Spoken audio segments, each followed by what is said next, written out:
Hi, and welcome to At Home Art Lessons with the Art Groupies, where we develop great art habits. We're going to be working with this guy, Stretch. Stretch is going to help us experiment and play and take some risks and do things that we've never done before. We're going to be inspired by Emily Carr. She is a Canadian artist. She was born in 1871, and she painted skies that seemed to move and used lots of color. Her landscapes seem to have emotion and tons of movement. We're going to be inspired by her forests, her painted forests. We're going to be inspired by the movement of colors and the lines. We're going to do the background for our piece first. So we're going to do the trees last.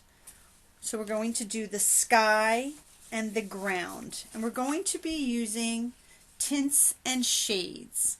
We're going to be making them by adding white to a color to create a tint.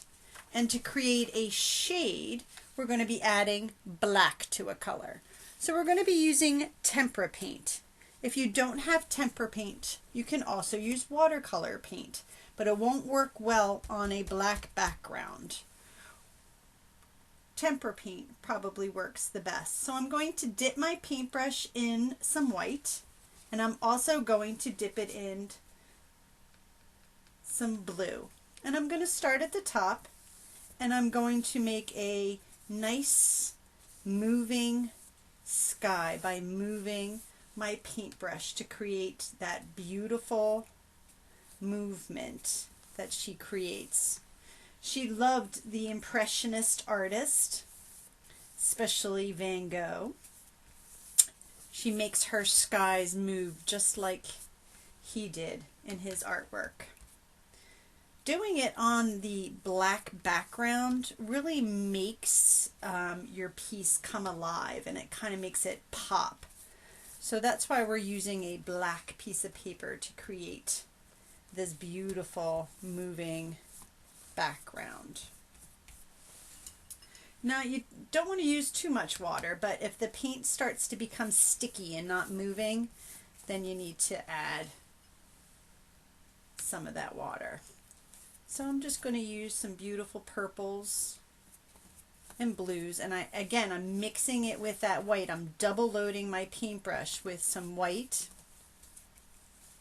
to create a tint for my sky. And again, against that black background, just really makes everything pop.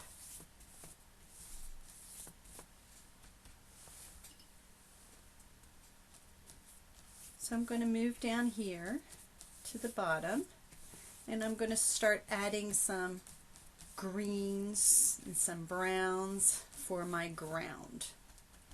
Might even add some trees in here.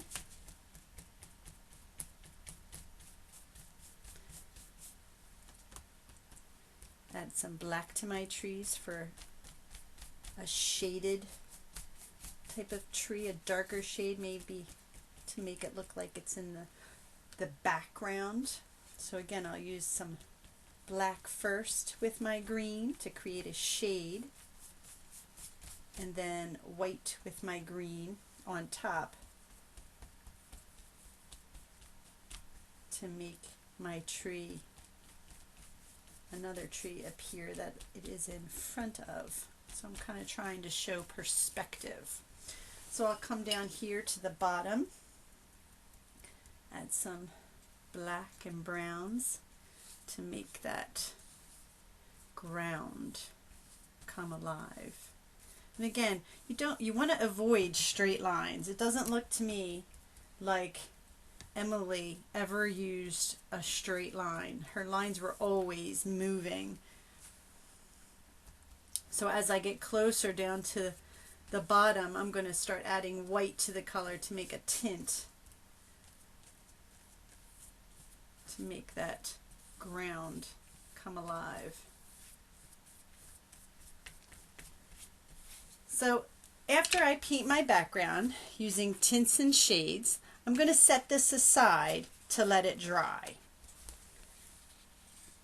And voila, the magic of camera, I have one that's dry. So now I'm going to set aside my paints and I'm going to use oil pastels. And now what I'm going to do is I'm going to create that landscape. And I'm going to try to create movement in my landscape by making my trees appear to be moving. So I have these beautiful pine trees. They can be maybe in my midground, maybe in my foreground in front of those pine trees. I'm going to make it a tall elm tree. And she liked to make her trees appear to be moving, and she did that by not using a straight line but a wavy line to make it seem like it was blowing in the wind. And she also would put branches going side to side and had fun when she would make the different leaves and the textures. Her paintings seem to be dancing in the wind. So I added a light color first with my pastel because I really wanted you to be able to see that, and the colors just go on so much nicer when you mix and blend. So now I'm going to add some greenery on top to make it appear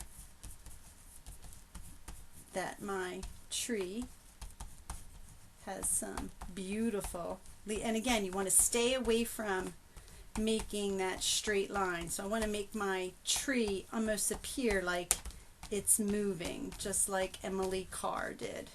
So I'm waving my line. As I get closer to the bottom, maybe I'll add some darker color.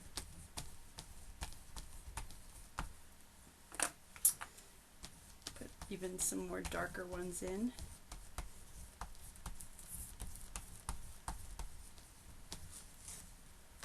So there's my tree in the foreground. Now these trees that are in the midground, I could use a darker green and give that type of texture to it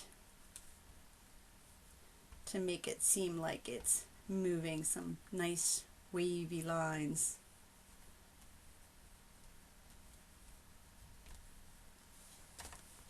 Now Emily, again, she was from Canada, but she went and studied in England. She tried to study some English watercoloring and then just fell in love with the French Impressionists. So I have some of my trees done in a nice wavy manner. I can now add some trees maybe in the background, way behind the tree in the foreground and the pine trees in the midground. Now I'm going to use a subtle color because this is what is in the foreground, so you see that nice, and the one that's all the way in the background, well, it's going to be appearing behind the pine trees, and I don't want to make it such a bright color because it's all the way in the back and you kind of have to really squint to see that. So we're going to add that in the back. Add some little bit of black in there to see it a little bit better.